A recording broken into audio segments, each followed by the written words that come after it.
What's up, everybody? Wow. Oh, Phil D, what are you doing here? Wow, I don't know. I didn't know you were coming today, man. This is crazy. I thought we were supposed to be on Twitter Spaces, but I didn't know we were going to be in person today. Everybody, welcome to, I guess, the Hustle and Show drop number 2. I'm LGDoucet from the First Mint, and this is TheReelPhilD there. Also from the First Mint. We do a live show every Thursday, usually in the evening, but today we're doing it a little bit early. Pretty much here to hang out and entertain you guys during this pack drop queue that we're all going to hang out in. This is also usually the time where we have a different show called Club Cold Brew, which is where we go on Twitter Spaces and we all have a cold brew. We're going to talk about that in a minute. We have a very cool show for you guys today. Really quick, we're going to talk about cold brews. Phil's drinking his right now. We're going to tell you about the magic of that and how it pretty much guarantees you to get a pack, more or less. We're going to talk about these Hustle and Show moments, which are the second drop of the Hustle and Show set, which is also apparently the last drop of that set. So we're going to talk about what that means. We're going to talk Rapid Fire, which is a section of our show where we talk about pretty much all the stuff that's going on in NBA Top Shot right now, and there is a lot going on. We got the playoffs coming up. We got some amazing play-in games that have happened the last couple of days, including an insane LeBron Dagger that happened last night. We're going to talk about whether those will actually become moments one day in Top Shot. I don't know.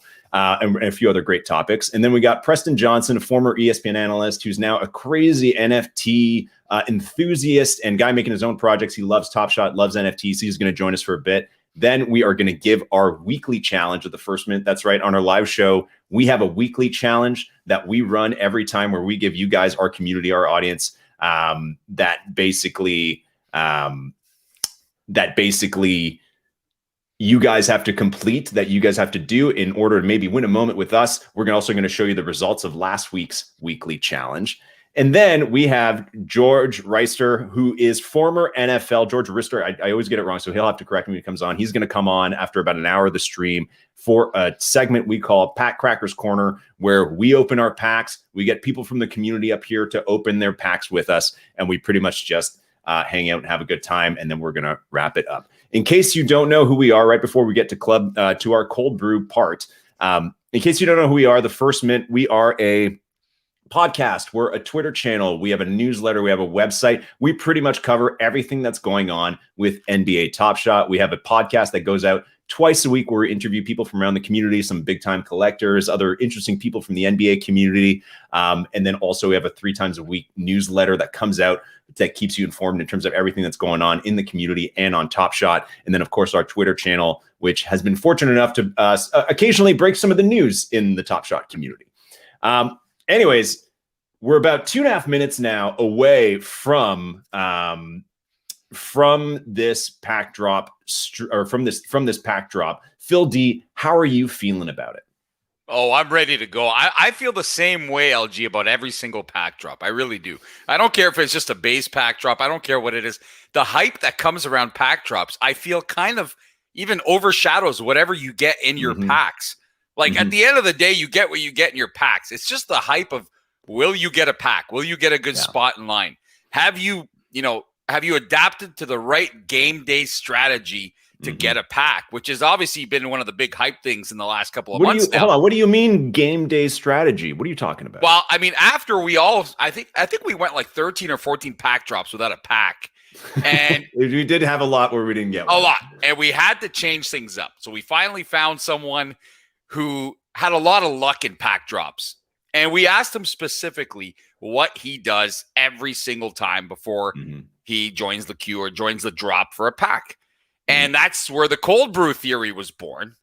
That's right. That is why we are all sipping on cold brews right now, because that is part of the strategy. And since the cold brew drop, or since the cold brew theory drop, We're like 3 for 3 or 4 for 4. Well, whatever hold on. it is. The one time I messed it up where I was in the drive-through and it didn't work, but I did have my traditional cold brew earlier today. So if you're just joining us, we are the First Mint. We're going to hang out with you guys during this queue, and we're talking about our cold brew strategy, which is pretty much a theory that if you get yourself a cold brew and you're sipping on it when the queue happens, which is about 45 seconds from now, then you will have some very good luck in terms of getting a number. There's 140,000 packs in this drop, and I feel like there's going to be more collectors and show up than that. So again, if you want good luck, you've got about 30 seconds to find yourself a cold brew. If not, you can check that out next time. We're going to bring up our cold brew partner, Andrew. What's up, man? How you doing? Whoa, look at this guy. There, he's got his cold brew. He's ready to go. You look like you're freezing, man. Are you cold having a cold brew? I'm on a rooftop, so it's windy as hell. So I figured I'd throw a hoodie. I like that. We got about 12 seconds until the queue starts here, and I'm going to play. We need to. Well, you guys got to sip your cold brews, and then we're going to play our cold brew anthem right on the dot. Are you guys ready? Sip your cold brews. 3, sip it as the timer hits 0. 1. Good luck in the queue, everybody. Cold brew. Hi, can I help you? Hello, there's a big pack drop today. Can I get a cold brew, please? First you get that cold brew, you get on Top Shot, you hit that line queue. Then you get that good spot, get out the Dapper wallet, onto the next drop. Cold brew. Cold brew? Cold brew. What size? The best one you have. Regular. First you get that cold brew, you get on Top Shot, you hit that line queue. Then you get that good spot, get out the Dapper wallet, onto the next drop. Cold brew. Okay, regular is gonna be a black. Cold brew. Okay, that's fine. You want a vanilla cream?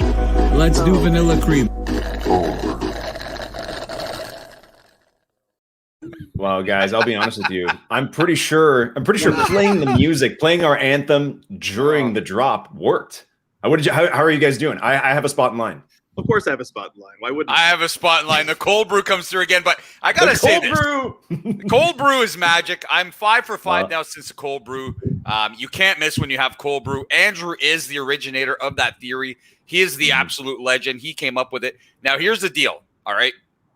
You ready for this, Andrew? I got a message from one of our listeners this morning. His name is Zach Harmon, I believe. And he said the new pack drop strategy starts today. Climbing a mountain in Montana and gonna join the queue at the top of the mountain with a cold brew. I mean, if there was any other kind of weird life karma that was going to give you some bonus pack boosting, that's got to be it, right? Like, that's pretty damn good. And only a couple of minutes ago, he messages me from the top of the mountain in Montana. There's a ton of snow there, a lot of fog. He looks like he's going to be attacked by a mountain lion or something. Like we saw a couple of those videos recently. And he says, looks like the perfect spot for a not so cold brew and something else for this pack drop. How does he have service at the top of the mountain? See, I like that. I like the enhanced pack drop because I feel like all winter we've all been taking these pack drops like from the computer or the couch or whatever. But I like now that it's summer, it's like even Andrew, you're out. I don't know where you're in some kind of cool city or wherever you are. I like that. I like the idea of taking the pack drop like from. Why not enhance it? Why not be at like the top of the mountain or something like that? Especially if you're going to score. So guys, we all got good spots on the line, right? With our cold brew strategy. Oh yeah, 73K. Amazing. Andrew, how many pack drops in a row is that you succeed with this cold brew strategy? I've only missed one since the Hollow Icon Legendary, and it's because I myself did not get my normal routine, and that was the day I told you guys I went to Dunkin' Donuts. They did not have any cold brew, and it was a sign. That was it. I did not get back that day. It all lined up perfectly. But yes. And only other question for you, Andrew, did you get a good night's sleep last night? Because last time you pulled an all-nighter, I think in anticipation of the pack drop. Yeah, sure. Let's go. That and not the 3 full-time things going on. No, but I don't sleep, man. I'm a night owl. It's all good. That is not the last question for Andrew, LG. There's a more important question than that, okay? Andrew, you have to explain to all our listeners. Yes. Because, again, you're the originator of the theory. Now, if you're buying in the United States of America, yes, where is the recommended spot to purchase these cold brews? I believe you said Dunkin' Donuts. Is that correct? I mean, that's my go-to. Okay. And if you're in Canada, like a ton of top shotters are. Yeah. you came up with a special location where we can buy these, all right? And the name that you came up with has been like a huge hit. People are actually messaging us, asking us why we consistently call it Hortons and not Tim Hortons. So to be fair, I called it the Hortons, and then LG made fun of me and just said I should call it Hortons. So now it's been Hortons all this time. All right. Well, we appreciate it, but we're taking all the heat for it. People are losing their minds that we call it the Hortons. But yeah, again, Dunkin' Donuts, Tim Hortons, that's where it's at. Or you can make it at home like LG does. All the strategies work. Yeah, I mean, at the end of the day, when you're 0 for 10 or 12 or whatever the hell it was, and you needed to mix something up and get some other superstition going, and when something works, if it ain't broke, you don't fix it, right? So been rocking this cold brew, and I think it's worth mentioning, LG, since the pack drop, since the queue has started moving now, that there are, I think, around 140,000 packs available today. And as has been the case for 2 of the last, I think 3 or 4 of the last pack drops, if you're in the range of 4, 5, 6, 7, 8, 9, 10,000 behind the actual number, stay in the line because your turn may come up. A lot of people drop off. Sometimes the queue takes a long time and people just bail out and they're gone, and you'll get a chance to buy a pack. So if you're really close to the number, if you're in the like 200,000s, I don't think you'll get a pack. But if you're close to 140,000, I would stick around. And if you are within the 140,000, do not forget about your turn. It could come up quickly. Yeah, right. You don't even if it takes a while. Sometimes that queue gets paused for like 10 or 20 minutes, but then it just flies by. Andrew, it's good to see you, man. We're going to jump into rapid fire, but glad I think it's the first time we've done Club Cold Brew live like this, and clearly it worked really well. So it's great to see you, man. Appreciate it, guys. Have a good one. Okay, take it easy, Andrew. Woo. Okay. So we're about 5 minutes in. I'm hoping everybody who's watching has gotten a good spot in line. And like Phil D just said, if you have a spot that's, maybe only a couple thousand or 10,000 above the, allotted total, there's still a pretty good chance that you're going to get one because a lot of people drop out. So make sure you stay in there. Also, a very quick update on a very big question we've been seeing a lot today on Twitter in the Top Shot community is, when is the Ben Simmons Cool Cat going to get airdropped into accounts? And that's the Ben Simmons that was from the Showcase Quest, which was put out, I think, last week, where you needed to make a showcase with 3 Seeing Stars and then 6 other moments as well. Those are being airdropped into accounts right now. And again, they are not a reward moment. They don't have that red star. They will not count as a reward moment. But I have received mine. About 5,000 or so have been sent out from what I understand, and still more are coming. We don't know how many total there are, but we will find out, I'm sure, in the next couple hours as they all get sent out. And as for the Steph Curry Cool Cat, very topical, Steph Curry Cool Cat, which was announced yesterday, only being given to collectors who held 2 Cool Cats and had done any challenge whatsoever at the snapshot yesterday morning. No clue when that's coming, but we might get some answers on this show because we do have very soon, not yet, but we do have somebody from Dapper Labs, someone you know well, coming onto the show in about 20 minutes time. In the meantime, if you don't know who we are, LG, the best way, I know you're getting to it, but the best way to find the latest and breaking news as to when you may get that Steph Curry Cool Cat is where, LG? You tell us, LG. I know you were getting there. It's on Twitter, and it's at the first mint, and you can see it right there. See the first mint there is really, this is got to point the other way. Anyways, there we go. Yeah, here we go. There you go. The first mint on Twitter. That's us. You hear from us where we cover pretty much everything going on in Top Shot, the latest news, what's in the packs. Sometimes we put out information a little too far ahead of Top Shot itself. And whether that's good or bad, it's fun. And we try and report pretty much as accurately as possible, and also help everybody who's new to Top Shot kind of figure out everything that's going on, because there is a lot to learn. And for those who are veterans of Top Shot, you know that we like to have a good time with some fun contests and stuff like that. Also, stay on this stream. Even if you're getting your pack, we're going to be doing some fun giveaways very soon as we kind of go through different guests. And again, if you are getting a moment, or sorry, if you're getting a pack during this drop, if you're getting one soon, hit us up on Twitter with a DM if you want to come on the stream at the end and open the pack. We only have space for a couple people, but we're going to bring a couple people on for Pack Crackers Corner in about an hour from now.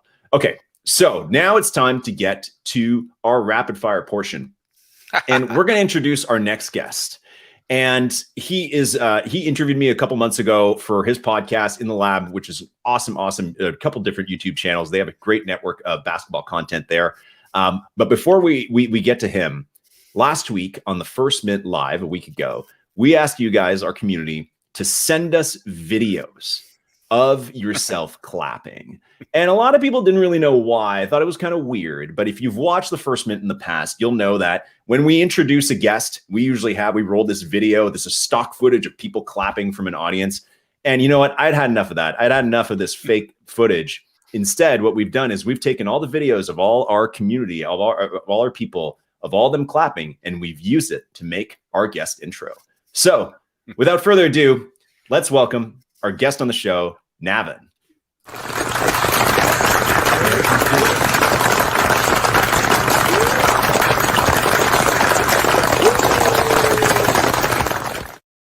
Wow. That's our real crowd, man. Those are our real people. Wow, Nav, wow, man. I have never felt more honored in my life. That is the single greatest welcome clap we've ever had on the First Mint live show in history. Get used to it. We're going to play it like another 5 times today. Well, what if other people want to get into that, LG? I mean, I only saw about 40 or 45 set of hands in there. Well, I mean, maybe submissions are always open. Maybe we'll run another round of it and slowly grow out that big mosaic. Wow. But if you're in that video, thank you for sending us. We are going to draw a prize at some point for everybody who sent in a video. Nice Kevin Durant, number 35,000 CC, or it's LE now. Anyways, Navin, what's going on, man? Please tell us that you got a cold brew and that you got a good spot in line. That's all we want to know. All right. First good story. I ordered Tim Hortons, and I heard you guys just talk about it, but they let me down. I ordered it 30 minutes ago. Uh-oh. It's gonna arrive at 3:25. Arrive. What? Yo, look, I had a crazy morning. I was like, I know these guys are gonna have cold brew. I don't want to be left out. I ordered it. The guy got delayed. He's delivering someone else's order. So by the time I'm done, I'll have a cold brew. Well, okay. That's one of those where the driver works for like all the different delivery services, where they work for like Uber Eats and like Fedora or whatever. They work for all of them. They just take orders from all of them. Oh man. So wait, hold on. I didn't even know you could order Tim's. I thought the only way to go to Tim's was, Hortons. I thought the only way to go to Hortons was in the drive-thru. Is that not true? No. It's all over, man. This is Canada is mainstream. We're catching up to the States with technology and stuff. Oh my god. And we can order. Okay. Well, I mean, if it arrives while you're on the show with us, I think that'll be pretty epic. But I think if you order, that's pretty good. I mean, did you join the queue though, Nav, or are you still waiting for your cold brew? Look, I joined the queue. We got lucky today. 60,000. There you go. Okay, so because you ordered the cold brew and it was on the way and it's still on the way, yeah. I guess that qualifies for anybody else wondering how the strategy worked. So congrats on that. Amazing. Okay, so now we got to get to rapid fire. Nav, are you feeling good? I know, and you've watched these before, and you know that they get pretty intense. So, and we got a lot of crazy stuff to talk about. And also, we also have an intro video for rapid fire.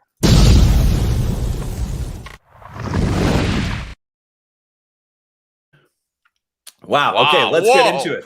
Okay, rapid fire topic number 1. Most exciting thing that happened yesterday. The LeBron Dagger. Guys, this has to be a Top Shot moment in some type of way. Nav, what are your thoughts on that LeBron shot? We've all seen it about 1,000 times now. And how do we make this a moment? It's almost like we knew it was coming, but on top of making it a moment, I want the post-game interview when he told everyone he was seeing he just the middle one, because I think that's like so iconic, and if they can tie that in, that moment's probably going to be the most valuable moment in Top Shot history. I agree, man. I think it'll probably beat the no-look three-pointer in terms of popularity because but Top Shot, if you're listening, whoever cuts these clips, you need to listen to me right now. If you're going to use that LeBron James moment from last night, you must include some of Steph Curry and his reaction to all of this, okay? Because LeBron, I think, told every single person and their grandma in the arena that he took the shot blind in one eye, okay? He even mentioned that he took the shot seeing 3 baskets and that he aimed for the middle one and it worked, okay? And if you actually watch it over again, Steph is having none of it at any point. Not when the basket happens, not after the game when LeBron, again, at the handshake part, when they're hugging it out, tells him, I was blind. I couldn't see. And Steph just waves him right off. He's like, yeah, okay, buddy. Thanks. And, the other thing I like, go ahead, Phil. No, and once again, we've been gifted with a perfect LeBron James meme where he's laying down on the court. His eyes are all watery. And he looks like he has no clue where he is. And that whole ordeal took like 10 minutes until he finally got up and took the free throw. So I think it's one of the greatest moments. It might even be one of the greater moments of the playoffs even though the play-in is maybe not considered part of the playoffs. But man, he delivered another beauty last night. Love it. Absolutely. And I thought that was so good. And I also like that it was a moment where, one of the last good LeBron moments we have, like the last couple LeBron and Steph Curry moments, I feel like work together so well. Because the LeBron no-look 3 is an imitation of Steph Curry, right? And then at the All-Star game, we also have a moment of this where Steph Curry takes a 3 and then does a no-look that's an imitation of LeBron. So I like that we kind of have this kind of like, and in that clip, in the moment, on Top Shot, Steph Curry then, runs back on defense at the All-Star game and then like high fives LeBron. So you actually have a moment that's really special where you have Steph and LeBron playing on the same team, high fiving each other. And then now if we get another LeBron Steph moment where LeBron shoots it over Steph in an incredibly important game, most important game of either one's season. And then he's like making fun of him after making fun of himself. I think that's like another all-time classic between these two guys. That would just be amazing to have. So great thoughts there, guys. Quick, if you don't mind, LG. The best part was the 5 or 10 minute buildup of him, going like this, kind of rubbing his eye, and then going to the bench and getting eye wash put in. I don't know if you guys saw that or not, but the whole buildup of it was amazing. It was, and I'm telling you that, and on top of all that, hold on, I'm trying to find the tweets now, but CJ McCollum was just going at him on Twitter. He said, "Actor of the Year" was one of his tweets. And then he followed up with, "Braun ain't slick. He wanted to rest for them free throws." So I still think like instant classic. I was rolling on the floor. And it's crazy because it's not like it was just any shot in the game, right? The teams combined for 200 plus points last night. This was the dagger. This was the game deciding shot that ended up winning it for the Lakers. And it wasn't just good enough that he made it. LeBron had to let us all know that he couldn't see a damn thing. He saw 3 and now I guess anybody who plays basketball drunk from now on, if they see 3 or 4 baskets, they know which one to aim for now, right? I love that. I like that, but I like that that's also going to become like its own meme if you are playing basketball or I don't know, whatever, you're tipsy or you're doing something else. Like you'll just be like, "Oh, I saw 3 baskets." Guys, 2 more play-in games to go. The Warriors aren't done. They got who are they playing tomorrow? They're playing the Grizzlies tomorrow, and then tonight it's Pacers and Wizards tonight. Yeah. Guys, like I just want to hear. I mean, it's kind of a Top Shot related topic. Obviously, it's basketball, but like, what's going to happen in those 2 games? And at this point, honestly, like, how much does it even matter? Because I kind of feel like those 8 seeds are just going to get crushed anyways. But you guys tell us, Nav. Let's start with you, man. What do you think?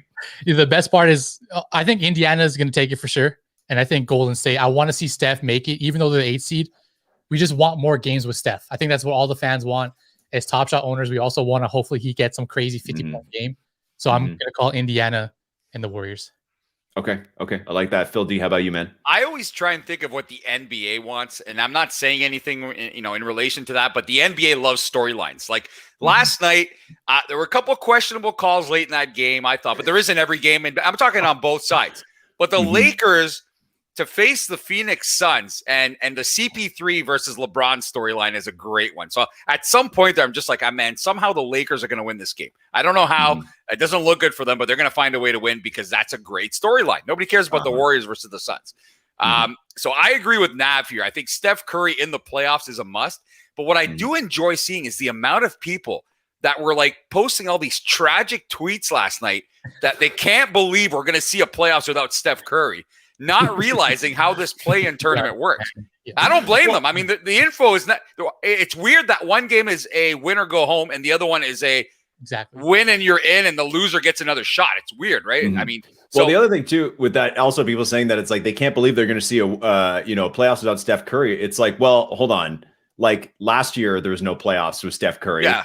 Like a month ago, the Warriors were like 12th or something like that. Like it's like that's only like they won what, like 15 of their last 20 games to get into this spot. That it's like up until a couple weeks ago, you didn't even think you were going to see Steph Curry again this year. So it's like that's even like a new thing. So I like that. He's so good. He's just so good that it's like you have to have him. I mean, if Steph could have done a bit more yesterday, which is already asking too much. Then the Warriors had a chance, but I think he did all he could. And, if he got loose for that shot, I mean, AD blocked him on that 3-point attempt, but if he got loose for that one, there's I feel like he could have nailed it, right? So, which would have been epic. Honestly, if LeBron hit that and then Steph hit a 3 the other way to tie it, like that would have been. I was kind of hoping for that. So the thing with the Grizz is the way that Dylan Brooks right now is playing defense. We'll see what he can do. But one of our favorite LG JV has a shot at playing in the playoffs again. And, he missed out on his chance at a ring in Toronto. So we know he'll be somewhat motivated.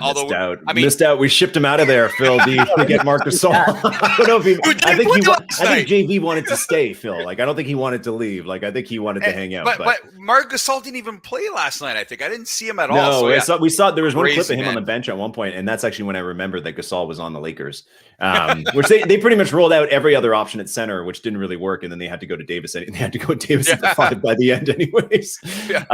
Guys, while we're still talking about play-in, I want to get your thoughts. Like, I think we posted this poll on Twitter the other day, knowing that the play-in, there's 6 games total.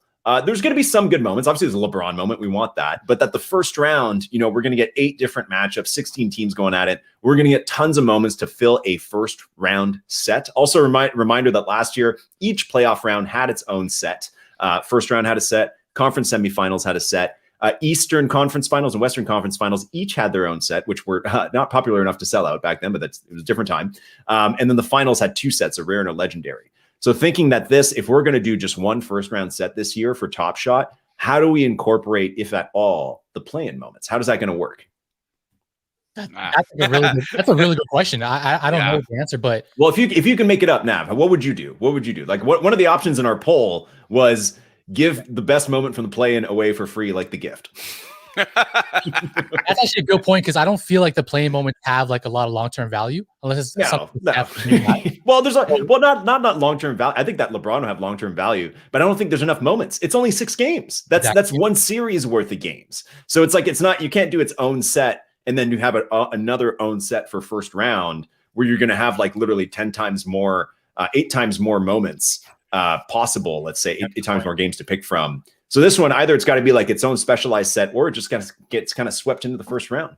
Phil D, what do you think, man? I mean, if we're being honest, 3 of the 4 play-in games have been absolutely atrocious. So I can't tell you any special moment from the first 3 games until last night. And even last night, the special moments were the shots that Steph was hitting, and then the LeBron getting blinded and then making that shot. Other than that, it wasn't that great, right? So I don't know that there'd be more interest in a set about these play-in games, although we've got a couple left to go, so we can't really say that. You might have some magic in the next 2 nights. We don't know what we're in for tonight or tomorrow. They could find a way to get them in, but I don't think there'll be much interest. But that LeBron play, if you want to talk about the gift and doing another gift, and that LeBron play is it. I'm telling you, that'd be like the most popular thing ever. And the price of that thing on Top Shot could be more than some of these rewards they're rolling out recently for some of these big time challenges like the Quest. I'm just telling you, it'd be really popular. But are we really gifting a LeBron moment? Let's be honest. There's no way. There's no way. Make that a one-off legendary or something like that. Yeah, no chance. Just a quick update for everybody who's watching. The queue is paused. The team at Top Shot is looking into an issue. Usually when this happens, if you're new to these pack drops, most of you are not. So you've known that this has happened before. Nothing to fear. It's usually just gets a little bit slowed down for like 10, 15, 20 minutes, and then it gets going again. Either way, we're here, we're hanging out, we're talking rapid fire. We got Nav, we got TheReelPhilD. I'm LG from the First Mitt. Make sure you give us a follow on Twitter if you kind of want to get more content like this. Our live show is usually Thursday nights in a couple hours from now, but we're doing it right now instead. Let's keep going with this rapid fire. Guys, Cool Cats 29 revealed yesterday. Speaking of Steph Curry, that would be Steph Curry, which first of all, I love that finally, I feel like we haven't had a superstar moment of a Cool Cat in a while. I feel like maybe the last one was like, well, I guess there was Jokic and Anthony Davis. So those are rewards from what feels like 20 years ago in Top Shot. Last couple guys were Zach LaVine, really, good players, all-star players like Zach LaVine, Fred VanVleet, and then Ben Simmons as well. What do you think of this method? Phil D, we're going to save your thoughts because you're the Cool Cats theory master, which now I think you're out of work now that Cool Cats is done. So I don't know what Phil D's going to talk about on Twitter all the time. But Nav, from your perspective, we haven't chatted with you too much about this. Is this, now we're seeing finally that Top Shot has introduced a method that you will earn a moment based on requirements that you're not, we're not really aware of beforehand. In this case, it was that you needed to have held 2 Cool Cats moments, have done any challenge whatsoever beforehand, before this snapshot that was taken yesterday. Nav, thumbs up, thumbs down on that way of giving people a moment. Guys, thumbs up. two You big. got. I'm assuming you got one. That means you got one, right? Yeah. One nap. I mean, be honest here. obviously, I got one, but also like we talked about it a few weeks ago when I last talked to you on Twitter Spaces. Like Top Shot's continually improving, like the experience for collectors, right? So for myself as a collector, having all the moments and completing some challenges, this is dope to me.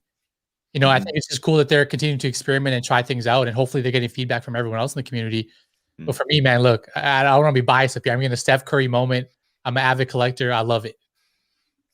I was pretty stoked too. Phil D, Theory Master. We got Jacob coming up in about 30 seconds here, but Phil D. Whoa, this is the end of the line. And we can talk Cool Cats later, but Phil D, this is the end of the line on the theories. There are no more theories after this because this is the last Cool Cat before the Master Challenge for LaMelo.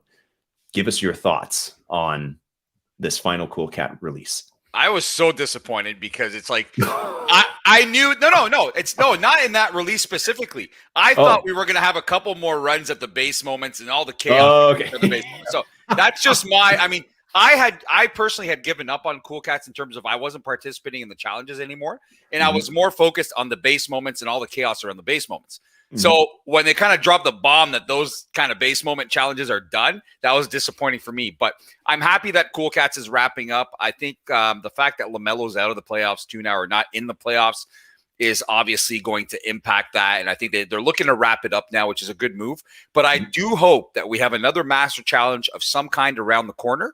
And when we do, I am begging Top Shot to continue the base moment aspect of these drops and challenges because the community loves them. It's not just me. I don't know why people think it's just me that's obsessed with these. The minute that Steph Curry was minted last night, or that was leaked, I was getting a million DMs. Hey, how come you're not talking about? Why aren't you posting? I'm like, what do you want me to say? I don't think it's another. Do you think it's going to be the Cool Cats mascots again? No, I think people like how stoked you are for those challenges. I think that's what people like. They love following you talking about those. But if you're making that request, now you're going to get the chance to do it directly to our next guest, Jacob Eisenberg. Let's give him from our actual community a nice round of applause.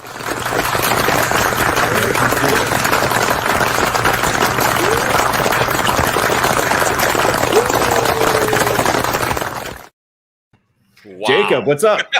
What is up, guys? Thanks for having me. That's quite the intro right there with the cheers. I feel those people are watching right now. It's pretty legit, man. Those people are actually watching, or most of them probably are watching the stream right now. Those are community submitted videos of people that answered the call when we said, send us a video of yourself clapping. And also, you might notice that Top Shot Snipes, who is our editor, he actually added himself in like front and center there. What a guy. It's like our main feature. Jacob, are you saying that you're not in there? You didn't submit your video of your hands clapping? I missed it. I feel bad about it too. Like of all the ways I could have spent time this week, I missed this opportunity. There's definitely no important. There's definitely nothing else to do at Top Shot other than send us clapping videos. That's for sure. With that being said, if I got a personal summon to submit a clapping video, it would be an honor. I'd love to. I missed the tweet, so hold me to it. Yeah, send a opportunity my way, and you'll get the best clapping. I'm not like a great clapper, I have to concede, but like I'm a B-. I'm okay. Wow. Oh, a rating claps now. I like that. Yeah, for sure. Well, Jacob, you'll be happy to hear, and anybody else watching will be happy to hear that is definitely not the last time we're going to be asking for community submitted content like that. We're going to be doing those every week. So it's not always going to be a clapping intro, but we are definitely going to be doing some other fun stuff. Anyways, Jacob, I'm just kind of blown away. I'm sorry, I'm a little distracted. I'm just blown away by your new studio setup. Look at that. I know, incredible. Nice. They're like in the Death Star almost. It's very impressive. But Jacob, he had this last time we did a show, and the DMs we were getting were about his hair and how nicely it's been placed compared to in the past, apparently. So I'm glad you noticed that because the DMs we were getting were not about his setup; they were about his nice hair. So. His hair is very nice. It is very nice. Goran Dragic-esque. Yeah, hold on. If I'm Goran Dragic, can we just talk about Phil D then? If we're going to talk about my background and I look like the llama. That's actually a drawing of you behind you. Yeah, that's pretty close. It's a self-portrait. Yes. I could see a little Anderson Varejao in you, Phil. Oh, well, because of the hair, Jacob. I mean, that's it, right? Nothing else. And he's back, isn't he? He's back.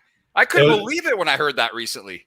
It was short-lived, but he was back for a few games. Yeah, that's right. That's true story. I was in Brazil last year eating at a restaurant, and lo and behold, Anderson Varejao walks in a tank top about to eat dinner. And I was like, what are the chances? Did you guys? I didn't Jacob, say hi. You guys, okay. I was going to say, yeah. I don't know. I was tempted, but it's like, he just wants to eat his food. Jacob, were you watching? I'm assuming you were watching last night. Don't tell me you were working. Tell me you were watching games. I guess it's kind of the same thing. Multitasking. I was certainly preoccupied getting the email out about Hustle and Show, but there was a good amount of picking my head up from the screen to watch the nice little game. It was awesome. That was one of the best games of the year. Do you have any sense of if these play-in moments are going to see the light of day as moments? And really, we just want if you guys could just make a set of just the Steph and LeBron moments from last night's game, that's plenty. Well, I think we'll be fine with that. Is there any hint you can give us as to whether that's going to happen? I can't say with 100% certainty, but I can say we know the community wants those moments. So I'd be surprised if we didn't give the community what they wanted. Ooh, okay. Ooh, all right. Okay. I like that. The other pressing question, Jacob, is speaking of Steph Curry, are those Cool Cats single packs? Are they going to be coming out anytime soon? Our goal is for end of day. So soon in the relative sense of yes, very soon, but I don't know if that will happen during the drop. I know we're working on it.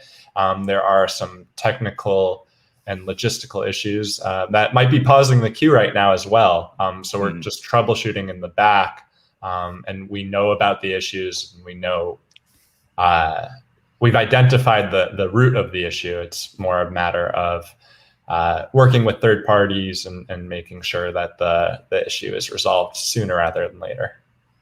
And Jacob, do we know how many people are in line right now? I know it's always a popular question because people like to feel special that they got a spot in line if others didn't. Do we know what the number is right now? Yeah, so we had an issue with our email where we sent it at around 50 minutes till drop, which is generally safe to get through the million plus on the email list, but it was slowly processing. So we had only gotten to about 700,000 of the 1.2 or so on the email list by the time the drop started. So I felt really bad. That's like a significant portion of people getting the email after the queue's already begun. When I left the war room to join here, we had about 160,000 people or so in the queue. Nice. But I anticipate that had the email gone out a little bit more efficiently, that number would have been significantly higher. Jacob, was there a cutoff for the queue today in terms of how late people could join the queue? No cutoff. Generally, we do those cutoffs when the number of collectors that will be joining the queue is fairly low. And basically, the cutoff is designed to ensure that someone that's very early in the queue doesn't have the opportunity to rejoin the queue and get a rebound pack as well. But in this case, we're anticipating no rebound packs, and a lot of people are going to be in the queue, so not as much of a worry about closing it up. A lot of people getting packs too, 140,000. So that's a good sign. Before we keep going, Nav, I know you got to jump off. Thanks for hopping on with us. We didn't get through all rapid fire, but Nav, real quick before you go, which Hustle and Show moment or player are you hoping for in your pack out of the 8 that you're getting? Look, everyone's going to give you the generic answers of Damian Lillard and all these big guys. I want Juan Toscano Anderson. Oh yeah, after last night. Okay, that's what I want. So Jacob, you can work some magic, send it my way, whatever you got to do. That's the player I'm betting big on. But thank you guys so much for having me on again. Everything you guys are doing is amazing, and we'll connect soon. Where can people find you, Nav? If you guys want to find me, just check my handle right here at Navin Ramrack. It's the craziest name, but if you just type in Nav or Navin, it'll probably pop up, and I'm gonna send a tweet right now so you can follow me. Yeah, do it, man. Nice, do it. Man. Okay, cool. Thank All you right, guys. cheers, Nav. We'll see. We'll probably be online with you in a couple hours to talk that Genie's drop, eh? Speaking of dapper things. Ooh, I know we're easy there. Right Easy there. Whoa! I just talk about your avatar on Twitter. Just saying. Okay, cheers, Nav. See you, man. Easy. Oh, wait, there we go. Whoa, Jacob, you're back. Okay, cool. Well, I mean, Jacob, we got a lot of stuff we could talk about with you. We were halfway through rapid fire, and the next topic was actually hustle and show. So we can kind of pick up with you because we noticed in that email you sent out last night that this was the last hustle and show drop. So tell us a little bit about that. You're telling us that hustle and show is going to be limited pretty much to these. I guess there were 18 moments total in the end. Yeah, very popular set. Would not be surprised to see it return in a future series. But we have a lot of other great sets that we still want to release. And the plan was all along for Hustle and Show to be a smaller set compared to others out there. So 2 drops, and then soon you'll see some common sets that drop that are non-base set that will be following suit. Oh. So a little tease there, a little tease. Wow. Oh. Okay. Jacob, I have a theory for you, and I know you can't really answer our theories. You can only deny them usually, but I'm gonna throw it out to you anyways. The common base set moments have recently increased in size, and we knew that would eventually come. So some of them are going to 40,000 now. Some of them have been cut off, have been limited at 35,000, and you guys have hinted that we might see 45,000 very soon as well. I had a theory that potentially, if there were common moments of playoff games, that those might have a completely different edition size. That there might be, because right now you've got triple badge rookies at 4,000. There was a set of superstar players at 7,500 early on. Top shot debuts at 12,000. Some base moments, a bunch of them at 15,000 from that crazy day back in February, and now everything else has been minted to 35 or 40. Are we going to see a different edition size out of the ones you guys have listed in the Series 2 base set? Let me figure out the best way to answer your question on the fly. You can just say no comment because this is a total curveball that maybe you don't even know. It's not something I have a vague idea, and I'll share what I know I can share. Because the thing for me is I'm never afraid of sharing the info as long as I'm confident that the info is well sourced and good. I do have concerns about sharing something and then us pivoting and then the community holding it against me that we're sharing. So you got it. What I do know to be true is that we will be releasing a common set around the playoffs, moments from the playoffs in the common set. Those moments from the playoffs will have a different edition size than the moments from the base set that you currently see. And those moments will be released as common moments with a CC and can grow in edition size over time as the playoffs continue. Okay. So that's kind of where we're at. You may see something around that in the form of reservation packs even. So being able to reserve a playoff themed common pack and being able to get a special edition, but not limited edition, a special edition playoff moment that is CC with the ability to grow in edition size. Nice. I like that. Phil D, rapid reaction to that one. Hey, that's a bit of a Jacob bomb. We love Jacob bomb. The last time Jacob dropped a bomb and when we were hosting a show was when we asked him about Cool Cats. Back, I think it was Cool Cats 2 or 3. And Jacob, I don't know if you did it on purpose or not, but the fact that you mentioned everybody at the time thought the base moments were going to be international players. So people had gone nuts. Then you mentioned the word cool countries. Cold countries, yeah. Cold countries. Whatever, yeah, cold countries, yeah. The minute we got off the air, I'm like, oh, hold on a second. I hope people didn't really hear that because things are going to blow up real fast. Sure enough, someone had already tweeted that you said that. And then people are still asking us why we mentioned internet. We didn't mention anything. We didn't even start that theory. But you set off a bomb that time. And ever since that, Jacob, that's when the base moment theories really took off. That was kind of the spark, I think, the fact that you gave a clue that it could be the cold countries again. Because that went on for 2 or 3 more drops with Cool Cats where people were anticipating the wildest stuff. But I'm really interested to hear from you.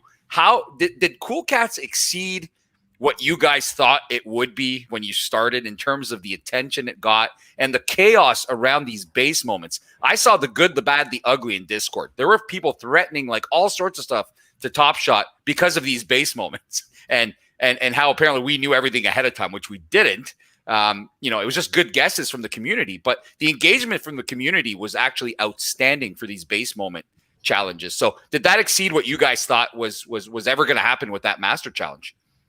Yeah, as you speak, I want to kind of like just go to our site and see when the first Cool Cats drop was, because like I think the reality of it is we planned Cool Cats and the Master Challenge at a time where Top Shot's world was very different than what it became shortly thereafter. So I don't know if Cool Cats specifically exceeded expectations as much as just Top Shot as a whole exceeded expectations, and Cool Cats was kind of the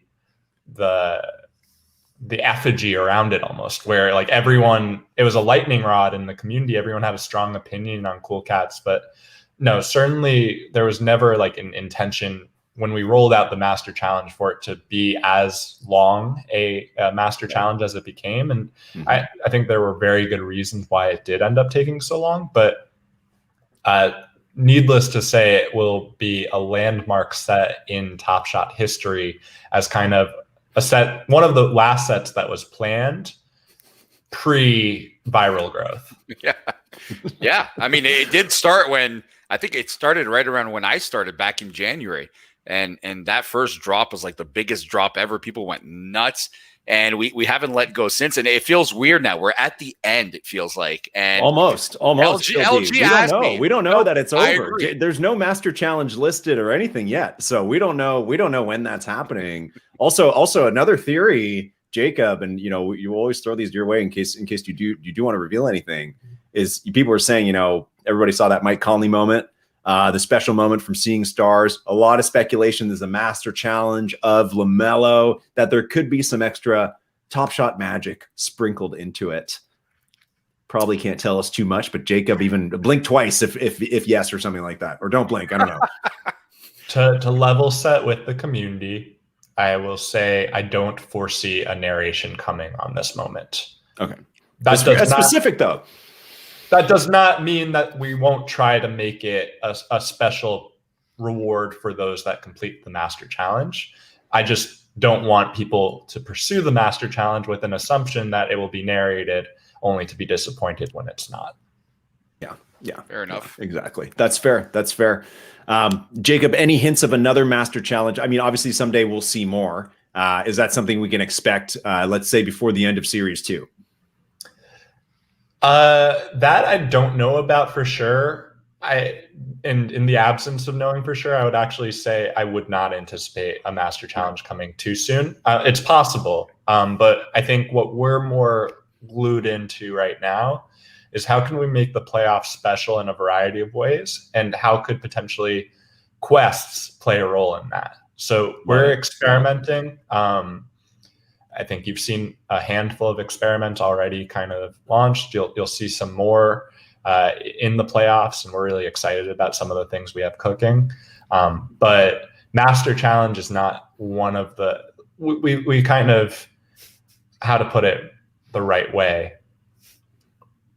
We are in a days of Cool Cats right now, and we're very excited to wrap up the Master Challenge with Cool Cats when we can. And I think just how long a flight the Cool Cats Master Challenge took is giving us a little apprehension about starting another one, knowing that every week there's something new that pops up that requires our attention. And it's hard for us to juggle all of those things when, at times it doesn't feel like it's the most effective use of our time.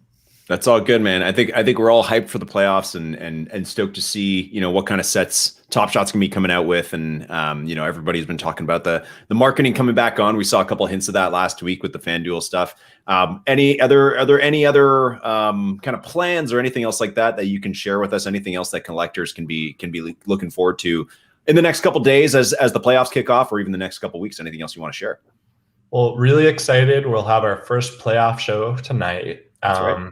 It's going to be hosted by Rosgold Onwure, Tyrese Halliburton, Rashawn Holmes of the Sacramento Kings might do some marketplace battling, some showcase contest lives. We'll see. Awesome. Nice. We're going to be giving away a hollow icon pack, opening the pack and doing some trivia to determine who gets what from the community. So a lot of fun stuff. We have some, if I do say so myself, some A-listers coming to shows in the future.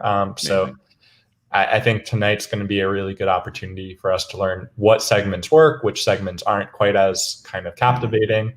And then the other thing I'll tease is if you don't follow us on Twitter yet, definitely make sure you follow us, because there might be some stuff going on Twitter this weekend. So keep your eyes peeled. Turn on those notifications. Yes.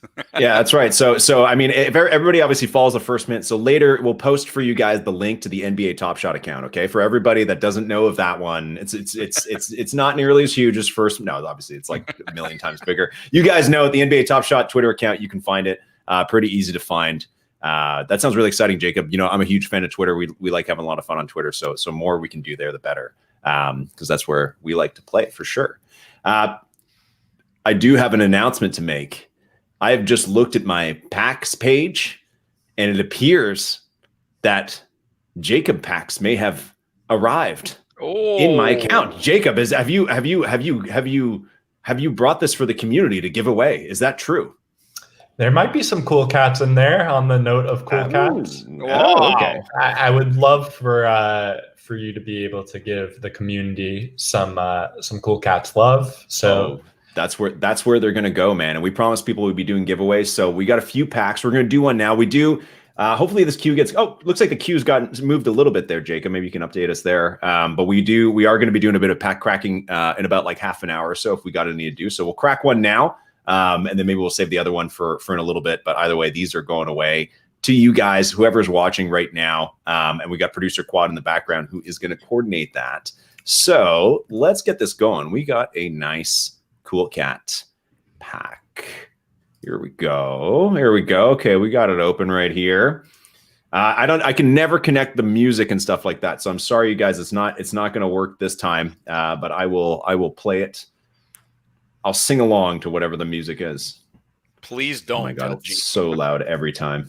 When you only have it in your headphones. Phil D, you're a vet of that one. The music that was my first ever pack I ever opened on the air. Yeah. And I don't know if you saw it, Jacob, but I had the music just blasting, and I thought everyone else did, so I was screaming the entire time.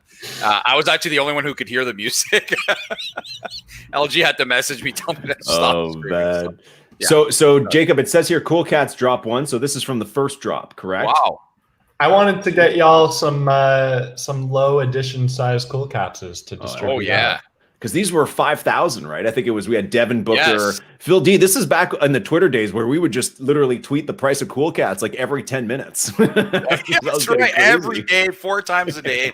It was insane. I think the Derek Jones is in here. That's one of my favorite moments on Top Shot. The rejection of LeBron, like a LeBron type rejection on LeBron, I think is in this Series 1 drop. So that's a really good one. Definitely. And even the commons in this are going to be awesome because there's going to be a lot of 3-star rookies and stuff like that in there.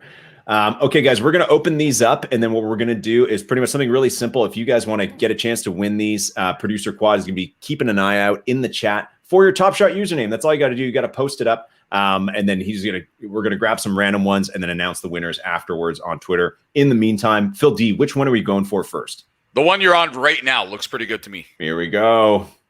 Oh, wow. Oh, man. The serial number is kicking it off. Oh, my goodness. Knicks fans, get excited. Well, hey, we got one right here. Jacob, I can't believe we talked to Jacob for 20 minutes and we didn't talk about the Knicks being in the playoffs. So that would require a much longer segment, I'm sure, for Jacob. I heard the tickets are flying off the charts. Like, I saw the lowest price for tickets. I'm like, wow, the hype is real.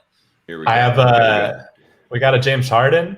Or I guess it's a Christian Wood, but it's a Christian Wood, from yesteryear. I mean, this just goes to show. How much time has gone by? How long ago? Exactly. Yeah, in this season, that's kind of funny to think that we had moments at the start that were the like players still, especially Harden, that moved after like 10 games or something like that. Who's this going to be?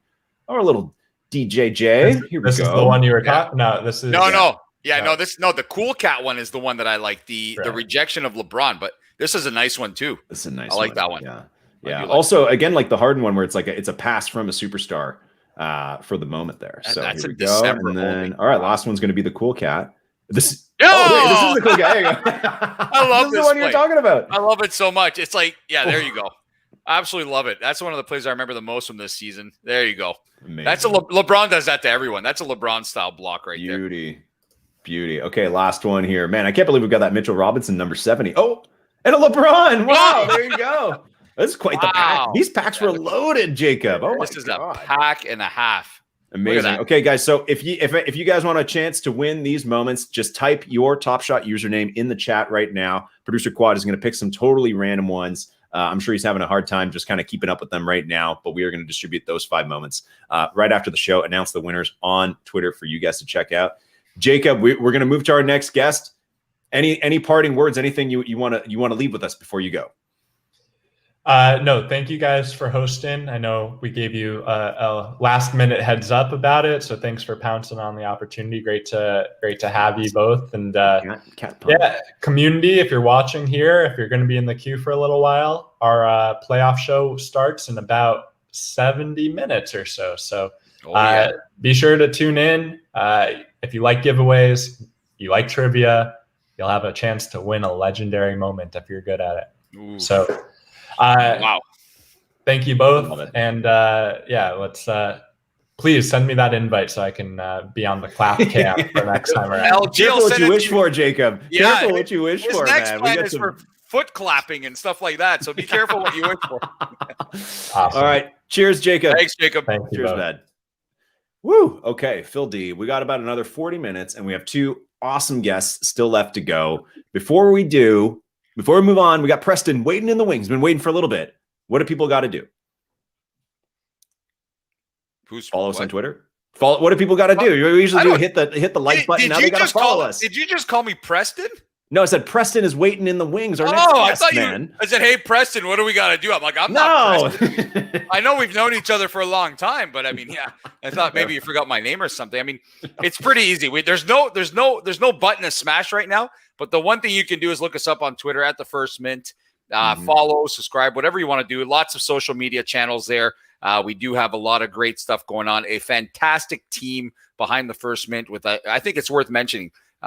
It's a tremendous team that's behind the actual name. I know LG, you're the face of the franchise. Hey, man, people think it's you, man. People are like, hey, Phil, when's the next podcast? Well, it's simple because you usually tweet from the First Mint account. I tweet from my own account. So people just make the assumption that that's how it is. And, but that's you, but everybody knows it's you, man. You're the pioneer behind this. So, at the First Mint, check us out on Twitter. And more importantly, turn on the notifications and you will receive news before anybody else has it. I can promise you that. Our next guest, former ESPN analyst. He might still do it. He's going to tell us all about it. Also now head first into the world of NFTs. He's got a very cool project that's come out in the last couple of weeks. He's also a Top Shot nut. Everybody, please welcome to the First Mint, Preston Johnson.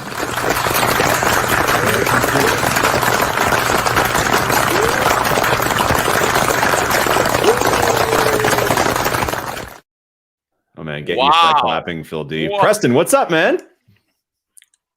Hey, I think your guys' feeds got muted when I got sent into the show. I'm not sure if that's something producer. Yeah, it happened. When we play the clip, I can no longer hear you guys. You can't hear us? Oh. Uh-oh. Oh, I don't know. We got to get producer Quad on this. Press a couple buttons behind the scenes. We'll work on it. Well, you guys can talk. It was a great round of applause. I'll say that. I've seen them beforehand. You guys can hear me. I've, without a doubt, never gotten a round of applause like that to enter, but I just can't hear anything you guys are saying. The round of applause cut like halfway through. So, oh, wow. I will try to figure out why that would have happened. I was hearing you guys fine before he put me into the show. That's all good. We're going to keep talking about Top Shot. The first person, shout out Peter Jennings, you guys, CSU Ram over there on Twitter. He would have been the person that first told me about Top Shot. And that was really my first dive into the NFT space at all to begin with. And that was late December, kind of over the holidays and then in through January. So that's where I first got my kind of, I guess, approach to anything NFT related. And since I was doing work at the time for ESPN, I was a sports analyst with them. And so NBA is my favorite league anyways. it was a perfect transition. So I just dove in and kind of wanted to prioritize my flexibility after my ESPN contract ran up, and wanted to put some time into NFT projects, and that's kind of where we're at now. Can you hear us, Preston? You hear us? Oh, maybe. I still can't hear you guys, but I appreciate whoever's typing the questions. We can hear you. Someone's conducting an interview from our chat or what? Like, what's happening here? Yeah. Okay.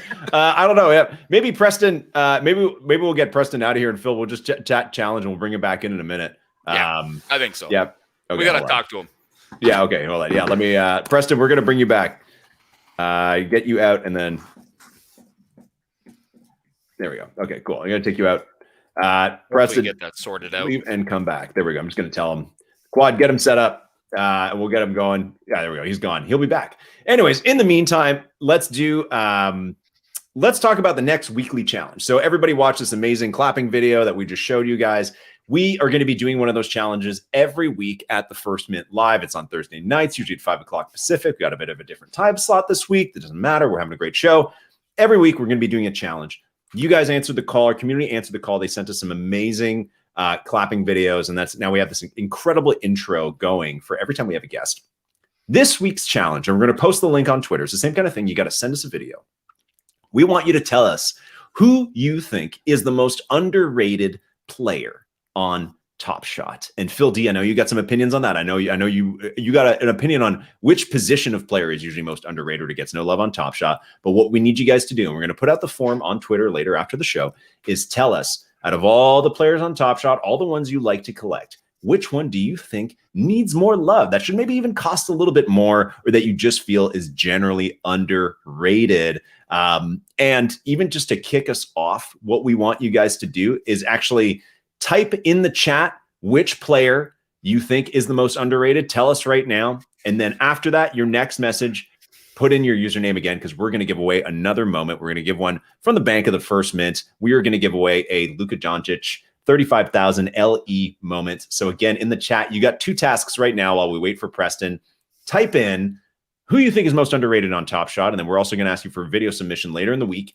And then also give us your Top Shot username in the chat. Quad, I can see him in the green room shaking his head. Probably a few too many submissions coming in.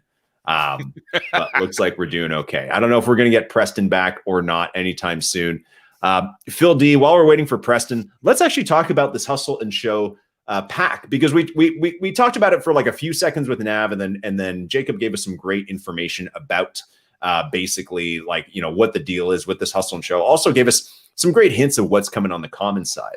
But this Hustle and Show one, did you do the challenge last time? Did you do the Giannis challenge for Hustle and Show? I did not do the challenge last time. I am on a challenge pause right now, so I didn't really do it. I've kind of taken a different approach where once the challenge is over, I'll buy the reward if I really like it, and I'll buy some of the moments from the challenge just so I don't have to have all those moments. But I do enjoy the set. I think it's a pretty cool set.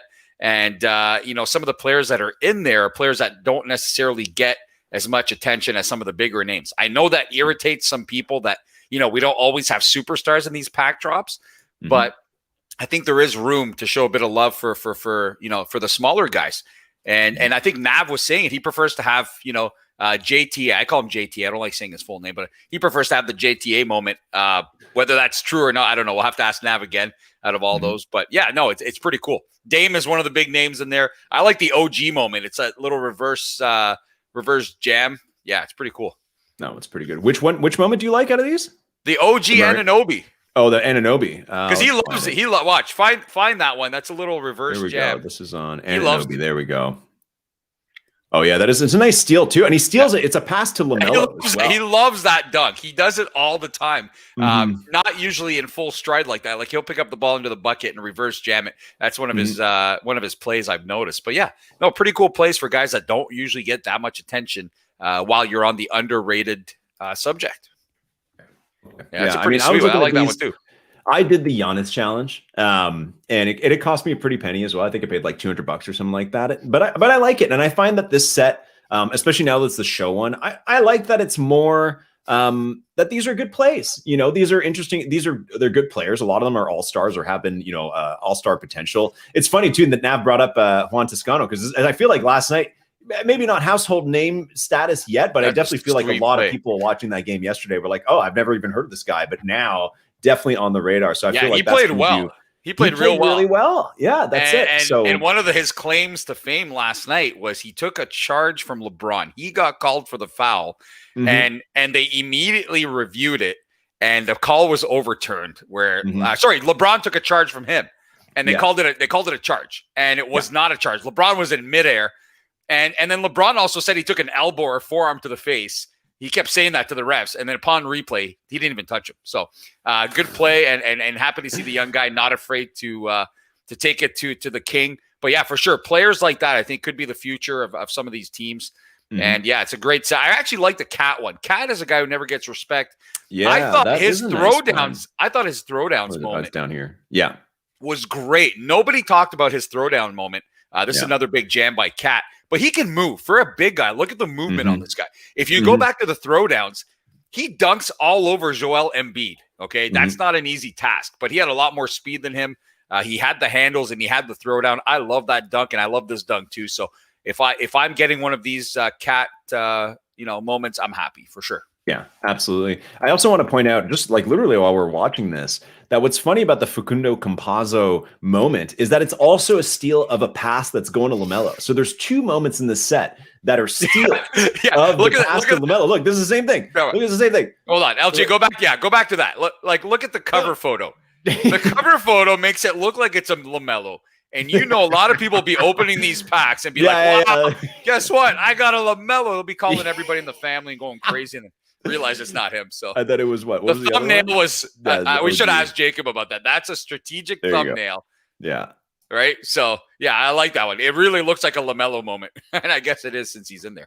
Yeah, there you go. Yeah. What do you think of this Dame one? I mean, I like this kind of alley-oop. Yeah, that's nice. You know what, though? For me, it's hard with Dame because what I enjoy the most about Dame is his logo shots. He's the best at it, aside of maybe Steph Curry too, but Dame can pull up from anywhere on the court, on any side of the court, and hit a shot. So I enjoy those plays. That's my favorite part of Dame. I'll never forget that playoff shot a couple years ago there.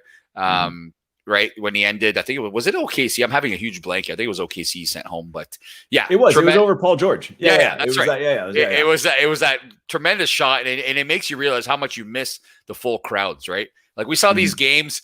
Kind of weird to see that Lakers game last night. You had fans, but it's not the same. When someone hit, like when LeBron hit that shot, the house should have come down, but you had a couple fans here and there. But it was still nice to see those people, though. No, for sure. It was still nice. Like that was probably the most surprising part of actually watching that shot go in is the crowd reaction. I was like, oh, yeah, that's right. Like there's supposed to be people because it's like we haven't really, even though there's been some people at the games, at some of the different games, different restrictions kind of being allowed. It's like I feel like we haven't really felt there be a big enough moment yet in any game for there to be that big of a reaction. So that was the first one. And that's kind of good. Like that made me more excited in general for the playoffs that we might be seeing some moments with like, even if it's like 10% capacity, 40% capacity, we're still going to get some of that crowd in, feel. And I think that that's really good for the players as well. Cause I feel like, you've been playing your whole life. Some of these guys since high school in front of huge crowds that go absolutely bananas when you throw down like a dunk or something like that. And now you've been playing for over a year without that, pretty much. I think it's going to be a huge difference. I think it'll enhance some of the players for sure. It's such a big part of the game that we kind of, didn't realize. Not that we didn't realize it, but kind of took it for granted at the time. Hopefully a lot of games are played in Texas or Florida this postseason for maybe the Mavs will make a run. If they were going to do a bubble again this year, I would have suggested it to be there because I think it was a UFC event a couple of weeks ago. I believe it was in Texas, and it was just a madness in that arena. And it made you realize it's only been a year, but it feels like it's been 10 years since we've had fans in the arena. And to connect that with Top Shot, this is a really interesting topic that I think Daryl Morey first brought up in his interview with you, LG, was that when we look back on this and Top Shot is 10, 15 years old or whatever, however long this goes on, and we look back, there will only be a certain set of moments that are two things: played in the bubble that they played in last year. That's right. And then played in the weird atmosphere that is this year with only limited capacity fans, the Raptors playing in Tampa Bay, things like that, all these weird things like that.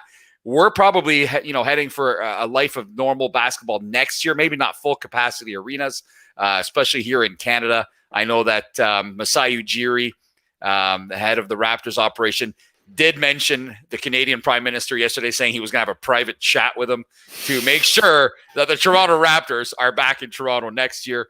But I think that these moments from this year and last year will probably be pretty exclusive really far down the line when, people who are, there are people who are just kids right now. When they grow into an age where they're on Top Shot, they'll ask the question, what is that? Why were there no fans? Things like that. So I think it's a pretty special set somewhere down the line. And Daryl Morey seems to agree with that. I think he's the one who brought it up first. That's right. Yeah. You mean when he was on our show? That's right. Yeah, exactly. Yeah. Yes. At anybody, at the First Mint, the account you need to follow for Top Shot news. We have a podcast as well, as you guys may know. A lot of really loyal, awesome listeners. Thanks. We did this is episode 51, technically, of the First Mint podcast of the show. Thank you to everybody. We celebrated our 50th anniversary yesterday with J.E. Skeets from the No Dunk Show. And it's been quite the run of our podcast. Some of our best shows, we've had a lot of great shows. We're still cranking out great episodes, but one of our best ones was definitely with Daryl Morey, who's the president general of operations of the 76ers, wishing them a really great, a playoff run. I think in years past, maybe I would have been, kind of rooting against the 76ers, but then having chatted with Daryl and seeing he's a great guy, really nice guy. And then he's also into Top Shot and has listed his moments for an unrealistic amount as well. Definitely makes me root for them a little bit more and hoping if they achieve their goals this year, that maybe he'd even come back on the podcast to talk about it a little bit. Other great podcasts you can check out from the First Mint, or we're just waiting for our next guest here in our archives. We got Daryl Morey. We have a gentleman named Whale Shark, who is one of the biggest names in the crypto NFT community. He runs a huge community called the Whale Community. He came on, told us about kind of his history of NFTs. He also holds the biggest account in Top Shot called the Whale Vault that you can check out.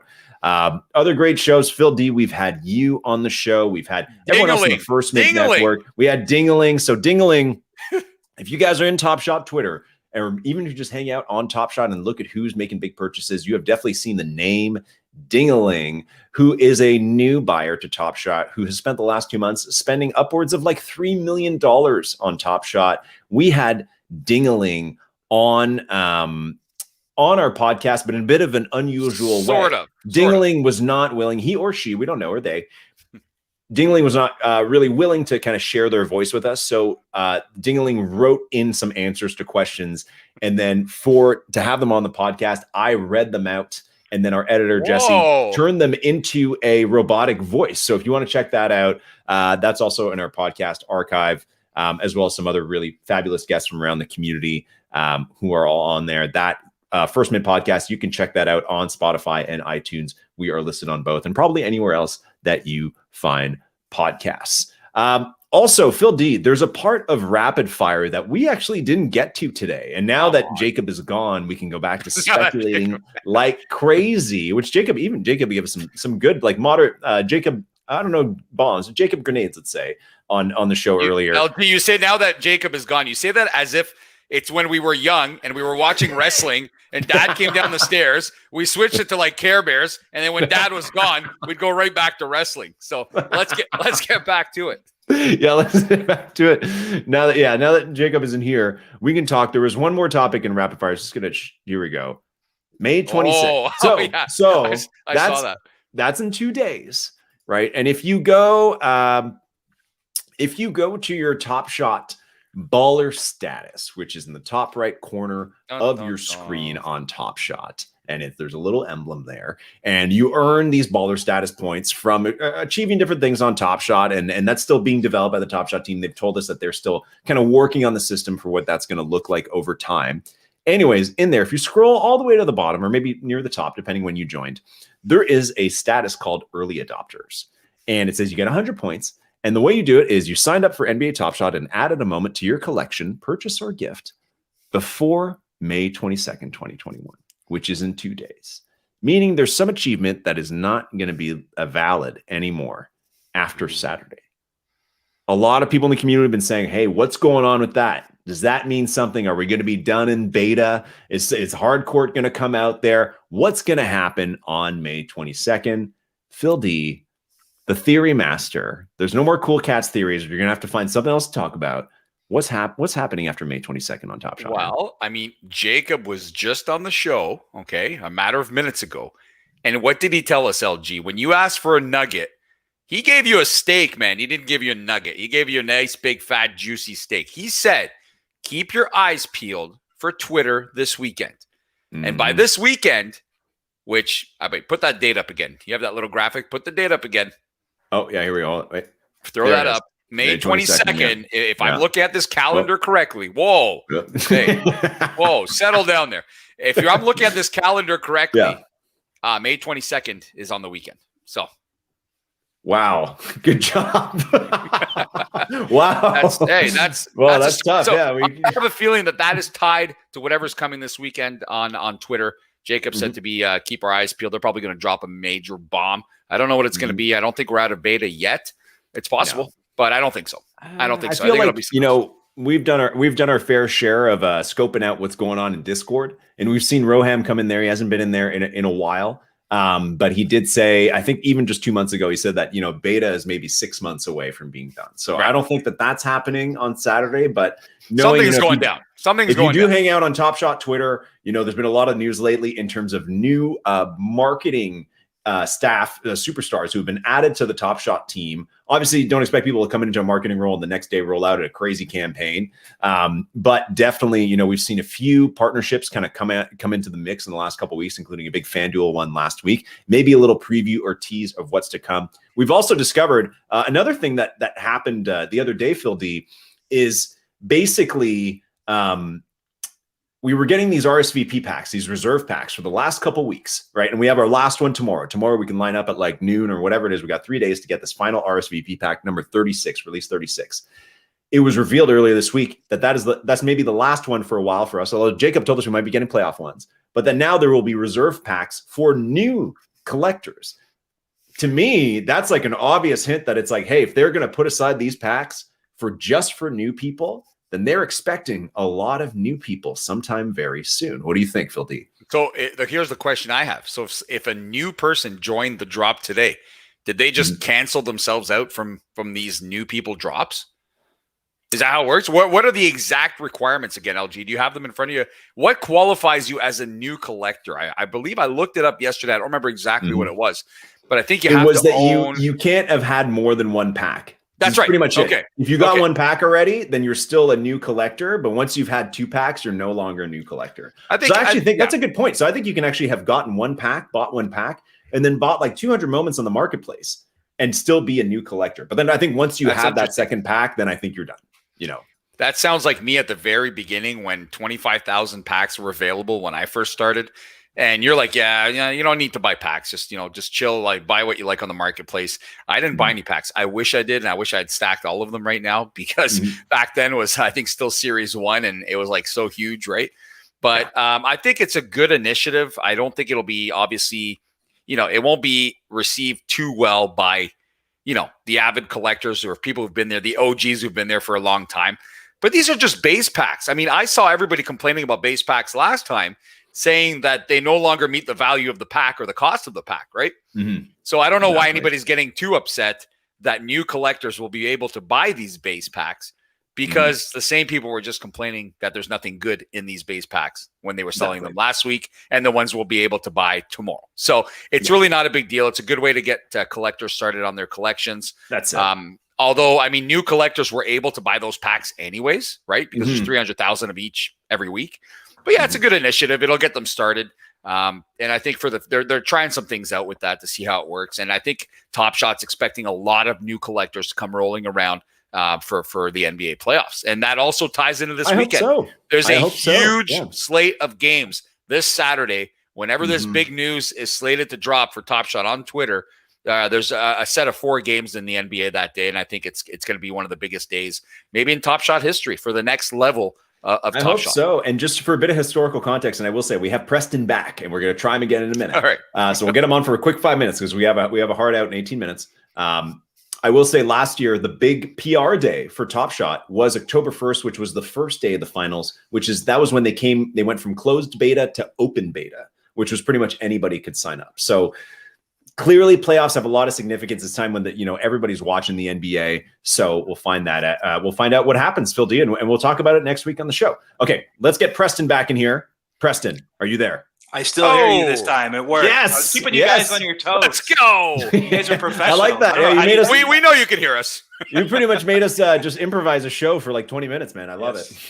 I am very sorry. I'll give away Halliburton at the end. Whoever wins the very last moment, I will add for waiting. Tyrese Halliburton rookie moment. At one point in time, I had the most of these. The 3-badge one. We'll add it. All right, we're gonna add one of those. I got to make. What do you mean? Hold on, wait. What do you mean you had the most? Were you sniping them? Were you 31 of them? But after a couple of months, someone finally passed me up. Like at the end of March, you had 30 of them. I stopped. You had 30. You had 30 of them. Yeah, I'll give away one. I feel bad. I genuinely do, but somehow the so we're good. I'll give away Halliburton. Everyone can get amped up. They're like, okay, we like the bearded guy again, and we can talk Punk's comic a little bit. The bearded guy. Whoa. The bearded guy. I like that. I like the other look. Hold on, let's go back to this.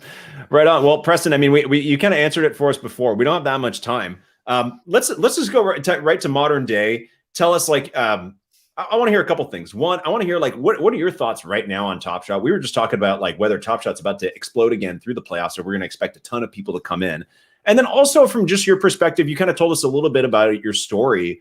Let's talk about Top Shot and kind of the larger NFT multiverse here. Sure. Yeah, no problem. I think my main thing that I took away from the initial time, the ramp up and the moonshot Top Shot was really from February through March, was that it priced a lot of people out from anything worthwhile. Like if anyone, people started reaching out all the time saying like, hey, I want to put $100 into Top Shot. What should I do? And it's like, well, the LaMelo Ball rookie moment was $4,000. Do you really want 2 TJ McConnells and, whoever else you might be able to throw in as a third moment for $100? Like it's probably not worthwhile. So part of what really steered, I guess, my ideas and thinking with what I ended up doing with the Punks comic stuff, but really stemmed from Top Shot and potential fractionalization. And you guys probably know of Andy8052, and he's building a platform that'll incentivize people to fractionalize these high-end assets. And I wanted to fractionalize eventually like Top Shot assets, just because I wanted to try to help all my buddies that had $50, $100 have an opportunity to, get into the space and to actually own an NFT and realize its practicality and utility and all of that. And so personally, yes, I think through the playoffs, you're going to see, especially for the players and their moments that are in the playoffs, see a bounce back the next month and a half.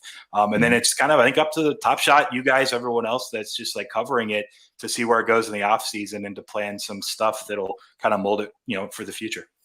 Preston, Andy was my first ever guest on the podcast. Oh, there you we know go. that, right? Nice. Yeah, he was the first, and that episode a long time ago now. That was episode number 8 or 9, and it was called The Marketplace Dip.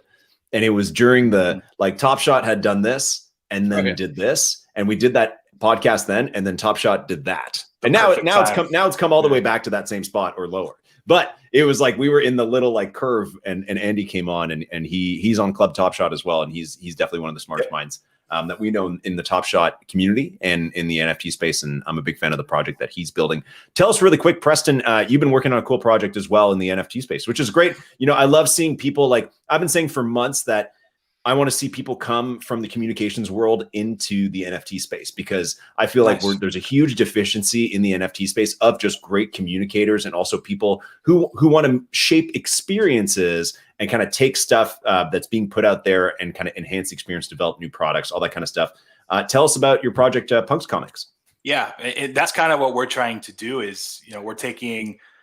We're basically a media company. We're trying to elevate these crypto native assets across all these different mediums, whether it be Top Shot, whether it be this Punks comic that we created. We actually reached out to a Marvel DC artist who built and created this comic for us. And what we did is, so me and 2 partners owned 16 CryptoPunks. Now, again, most people can't, similar to the Top Shot thing. Hold on. When did you buy these CryptoPunks? Hold on. How many of these CryptoPunks you got? Over the last few months. To be completely honest, I only really had a share of 3 of them. Beanie's, he's a whale. He had a ton more. Yeah. We ended up buying shares of each other's stuff to just kind of have a fair allotment for this project that we put together.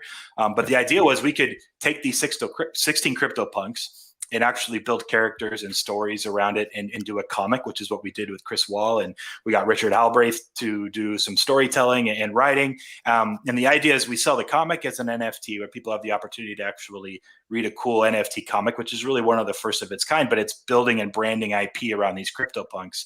But to take it a step further, what people can do with that actual comic is they can stake it. And which means you're actually basically saying like, hey, I want to put this comic and stake it for actual Punks tokens, which is where Andy comes in.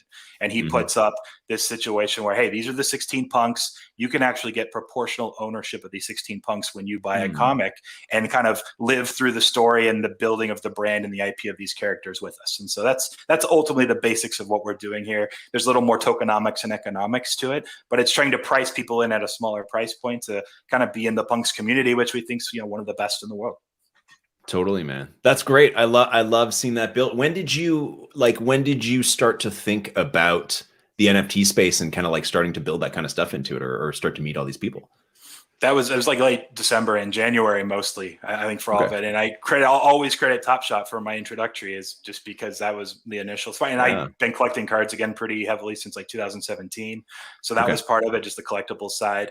And this just made too much sense. And then doing building a brand and like characters around a CryptoPunk just made too much sense too. They're the first NFTs dating back to 2017, and they just have this historical value that now we can turn into, whether it's comics or potential media spaces, whether it's a trading card series similar to NBA Top Shot. We're doing packs of Punks cards for rare inserts for high assets. Like there's just a ton of options, and we'll see where this all goes. But it's just all about kind of involving an audience that's more mainstream, and I think we can kind of, like you were saying, the communicative side and getting someone that can tie that. We're also, trying to tie the real world with the digital world.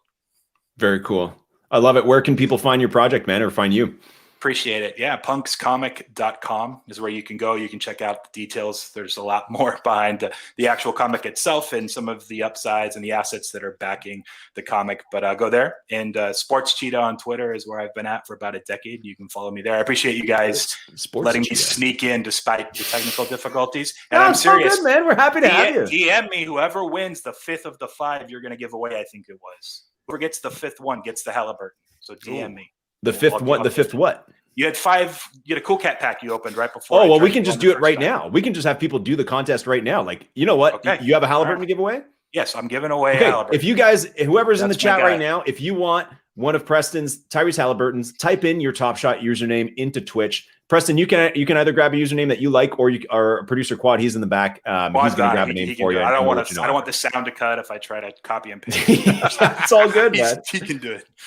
Preston, so we'll hook you up with guys. Type your Top Shot username, put it in there. Preston, it's been good to have you. I'm sorry we had to cut it short early. Had technical difficulties.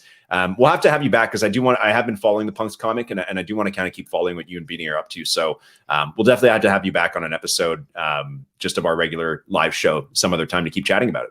Yeah, for sure. We appreciate your guys' support, really. Hey, wait. What's your spot in line right now? Do you have a spot in line? No, I didn't do it. I was on kid duty for a few minutes. I didn't fire. I'm like 0 for 100 anyways on these. It's been a while. LG, we can't let Preston go without just one question of beard trivia. Come on, man. Okay. Let's just get. We got George waiting.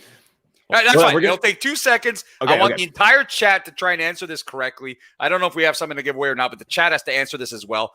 George, in ancient Egypt. Preston. I'm sorry. Preston right now. George can answer to Preston. Hold on, wait. Let's get George up here, and George can help answer, okay? Our next guest, I'm not going to play the intro, but George Wrighster is here, former NFL. George, there he is. George, what's up, man? Whoa! We can't hear you, George. It's like a motorcycle. Hold on. I'm going to put you on mute, but George, you're going to hang out. George, I'm going to put you on mute for now. There we go. Okay. All right. Okay. So Phil D had prepared some beard trivia for you, Preston, okay? Okay. Some NBA beard trivia, because we were going to talk about your beard. Okay. Sure. Well, chat, he's going to need your help to answer these questions. I will. Okay. Are you ready? Are you ready, Preston? Yeah, go for it. And George, I don't know what's going on over there, but if you can hear us, you can try and answer this too. I want the chat to answer this one. Okay. Ancient Egyptians often wore false beards as a sign of leadership. Okay. All right. This included designing false beards for men, women, children, anybody that needed to look like they were in a position of power. They also created false beards for which other creature? All right. And this is a true story. The first option is cats. I know the chat will get excited for cats. Second option is crocodiles. Third option is cows. And the fourth option is horses. I need answers, please, in the chat. I guess that's a drum roll we're hearing right now. What's your best guess, Preston? George, we still can't hear you, man. I'm going to go with cows. I'm telling you, whenever we get dubbed in, there's something going on with StreamYard. It's nobody's fault. You guys are doing good. I'm going to say cows just because I think cows were probably there in Egypt. I don't know why crocodiles would be rolling up over the pyramids. Like, I don't know. If I can eliminate that one for sure, I think. Hey, man, they're coming out of the Nile, man. You never know. You don't know what's in that river. Well, I'm happy to say, Preston, that you are correct. And I believe that, I knew you would nail this. I wish we could get to all the other questions. We'll do that some other time with you, Preston, but you nailed it. 1 for 1, maybe the only beard trivia we'll ever have in the First Mint history. And you absolutely nailed it, my friend. So congratulations on that. They did put fake beards on cows to make them look powerful because there is a religious connection with the cows where they are worshipped back in the day of the ancient Egyptian history. Right on. Hey, I appreciate it again. You guys can move on with George. George, good to see you, buddy. You guys take it easy. Appreciate it. Have a good one. Can you guys hear me now? We got you now, George. What's up, man? Cool. Hold on. George, we know your moods can change based on whether you get one of these packs or not. The one time you didn't get a pack, you bailed faster than, you were gone. You were supposed to host with us the entire hour on Spaces, and the minute you didn't get a spot in line, gonzo, gone with the win. But the next time around, you did get a pack and you did hang out. So give us some breaking news. Did George end up with a good spot in line for these packs, or did you get stuck in that window of 10 to 20,000 that are maybe not getting a pack? I didn't end up in a bad spot, but I didn't end up in a good spot either because you may be here all night. Yeah, exactly. I'm number 98,372 ahead of me with 125,000 packs remaining. But okay, but I have a 30-minute drive home. Oh, so I'm hoping that the line continues to move at a turtle pace. The way I don't end up having to pull over on the freeway. To do it. You wouldn't be the first one to do that, man. We had someone on the show before do that. So, dude, that last rare pack, I was so pissed off because I told you guys that I got a pack. How many was it? Oh, yeah. It was 11,000 or however many it was. I had a great spot in line, everything, and then messing around with my damn kids. Missed the pack. I was like, yo. Which pack was that you missed? You missed it. Yeah, you told me that. You missed a pack. Was it Hustle and Show? No. It was Throwdowns, wasn't it? Yeah, it was Throwdowns. Yeah, that's what it was. Throwdown. It was a rare Throwdown. No. Dude, it was, I was so mad, dude, because I was mad at my kids. I was mad. I hate you. So if you drive home now, George, and you end up stopping on the side of the freeway and you miss your pack, who takes the blame this time? The car? Me. There will be no missing this pack, dude. That was a disaster. I was mad for like 2 days. I didn't log on to Top Shop for like 3 days after that. As you know, I hold a grudge sometimes. So, and hopefully you don't get. I mean, imagine you stop on the side of the freeway, George, and like a tow truck shows up or a state trooper or something. Man, he wants to know what you're up to. Are you telling him about the pack or like I gotta? Well, you know what? If that happened, Phil, I guarantee that person will also pull out their phone and be like, "I'm also waiting in line for the pack drop." Like that's probably what have to have. Like I'm also waiting. I'm also number 20,000 or something. It was a disaster, and so we've talked about the cold brew thing, right? And I don't drink coffee. I've never had a cup of coffee in my life. I've tasted it. Okay. Don't really like the taste. So I was like, okay, I'll try to do something that like works for me. So I went to Starbucks. I got what I get? Like the dragon fruit lemonade refresher thing. Had it ready to go. Got like my best spot in line of all time, and then missed the damn pack. You can't mess with the theory, George. You know this. I know you don't drink coffee, but you have to find an alternative. The dragon berry drink just doesn't cut it, man. Well, I got a pack. But you didn't. It was a curse. It was a cursed pack, man. It was a curse. So had I had a cold brew, I would have been all right. Yes, decaf. Whatever you need to do, man. You gotta go for the cold brew. It doesn't matter what's in there. George, the thing is that if you had coffee you would have been so hyper aware of your spot in line. Like you would have just been like vibrating all day and just waiting for your spot in line. You would have been distracted with kids or anything like that. It would have worked. So, a little bit of news though. I don't think I told you guys. I'm going to be partnering with Top Shot to do some cool stuff, dude. So we got some stuff going up. Wow. Can you man? Give us a teaser. Come on. Yeah, tell us. Okay, so starting on Saturday. Probably can't say, right? But tell us, please. So starting on Saturday, there's going to be some incentives for signups and all of this stuff that I'll be a part of. And, just helping to grow the Top Shot community, which should turn into some nice giveaways for people and stuff like that. So it's exciting. Wow. Nice. Hold on. Let me just pull up. Hold on. Wait. Where's that graphic we had 10 minutes ago? George wasn't here for it. There we go. May 22nd during the rapid fire. It's funny, George, is that we originally had you scheduled for the show to do rapid fire with us. And these are the topics we would have talked about. And the last one was May 22nd. And now we're discovering that you're part of that plan. So and Jacob comes he's on an here. Insider. The same thing, man. So that's two guests now. Here. Wow. Well, George, congrats, man. That's great. That's great to hear that you're doing some stuff with Top Shot. It's great to hear that you're going to be involved. I mean, we've really enjoyed having you on. Club Cold Brew when we've had it. We also had you on. I think it was when we were opening the Holo Packs, a month or two ago, and you joined. And that was just exciting. I was just a rebounder. That's right. You had the rebound. That's right. Yeah. The rebound. But still, we had you on, and it was great to have you on. And I think it's been really great to have you kind of in the community and First Mint Network. Now you'll be part of the Top Shot crew as well.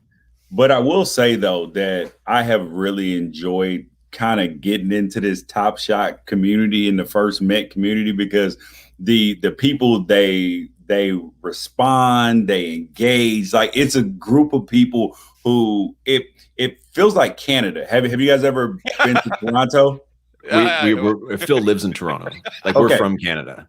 Like we both grew up in everybody says that. Everybody says the same thing, man. And Toronto's not even a small town. You should see the small towns in Canada. No. Here's the thing about the Top Shot community, which is like Toronto. So you go to Toronto, it's a great city. Love Toronto. Nice people, but you always see a group of friends hanging out together that look like that they would have no business together in any other part of the world. That's right. Like you would see somebody who is dressed in goth next to DMX, next to somebody with a turban, next to somebody who is just so many people in so many different cultures that are in their friend group. And that's what the Top Shot community is. Like it's people that you're like, oh, I didn't know you were into that. Or it's the same thing like K-pop too. So I have my oldest daughter is 21, black girl, and she's been into K-pop for like 6 years. And when she first did it, I was like, I don't understand. Are you the only black person who listens to K-pop? I mean, she knew BTS and all the rest of the cats. Oh my God. Before everybody did. Before they performed on the Grammys, everybody, she was like, oh my God, I love Jinya. I love this. And I'm like, okay. And then she turns out to be. Excuse me. Yes. You're not German. Is that Josh Hart? Hold on. Is that Josh Hart coming into He's getting booted. He's getting booted from Are you getting booted, George? He's getting booted. Oh yeah. That's your sign. Are you getting booted? No. I feel like, is that Jacob that just came in to tell you to stop giving up secrets? That's honestly what it seemed like. Like Jacob ran across the building. It was like, George, stop telling them stuff. Yeah. So to pull back the curtain for everybody, we were supposed to do this from 5 to 6:30, right? I had shuffled stuff around, and then I get the DM last night. Yo, we're doing it at 2, and I was like, yo, I can't do it at 2. So I had a meeting from 2 to 3. It went a little bit long, and so I'm still in the office, but then was using one of the offices in the offices to do this. And then he came in and was like, wait, excuse me, who are you? Who are you? What are you doing here? Yeah. But in Toronto, he would have come to sit beside you, right, George? Yeah, that's right. Yeah. Oh man. Okay, George, we only have a few minutes here because as maybe you know, there's some exciting stuff coming up on the Top Shot stream in a little bit. So we gotta give up the space because there's a great show coming up in a little bit. We do have one last little segment. We have another pack to open, and we debuted this on our show last week. George, I don't know if you saw our intro of people clapping. We haven't played it for you, but pretty much we asked our community to send us videos of themselves clapping, which we now use as our guest intro. But we also asked them the week before that, we asked them to send us videos of themselves opening packs. So we actually have an awesome Pack Crackers anthem that we're going to play. We got a shortened version of it. We're going to play it, and then we're going to open one pack, and then we're going to wrap it up there. So this is our Pack Crackers anthem intro, and we're going to open a pack right after this. All right, I'm going to open my pack. I don't stop until I break a sweat. Wet. I keep tripping, hit them with finesse. Sweat. Wet. Every day I wake, I know I'm blessed. Wet. Pull up like I barely hit the net. Loading. Sweat. Wet. There we go. Okay, let's open a pack. Love it. Love that. Let's open a pack. All those videos you saw in there submitted by our community. So thank you, community, for sending those in. We're going to be playing that every time. This is another Jacob pack from Drop One Cool Cats, which was at the end of January, I think. George, I don't know if you're on Top Shot then, but this is the very first Cool Cats pack, and we're going to be giving every moment away from this to people in the chat right now. So let's see what we got here. There were some amazing moments in the last one, Phil. I have a feeling we'll see a lot more here. These packs are loaded. Right. We didn't. George, which one am I opening first? Bottom left. Bottom left. All right, here we go. All right, here we go. We got Marcus Smart. Okay, still all the serial numbers in here are like pretty sweet. This is steal. Oh no, it's gonna be the little layup. I think we got very nice. Okay. Let's keep moving along here. What else we got in here? Sorry, the music just doesn't play. Oh, nope. Sorry. I went ahead. Vooch. Nikola Vucevic. All-star.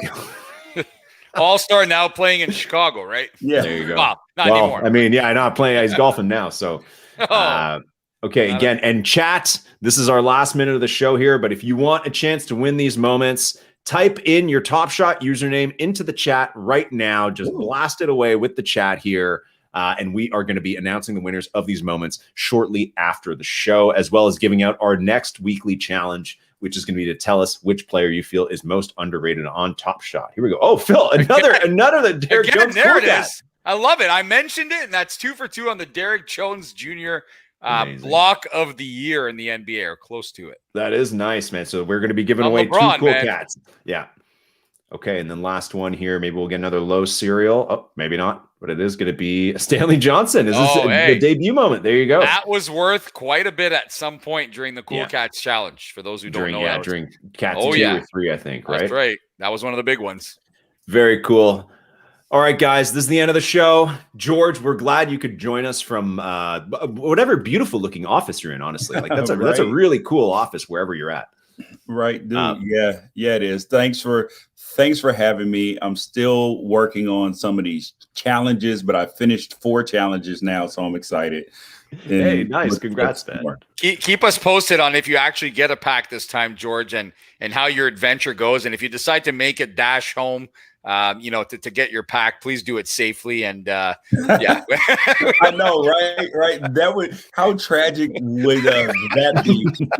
Have an accident and it's all up on Twitter, and then you guys already know what the reason for it was. You're like, dude, he was opening the Top Shot pack. Former NFL player rescued from pond or something like that. Yeah. while trying to buy Top Shot pack. Rescued from pond. Definitely. I hope not, but that's a pretty good one.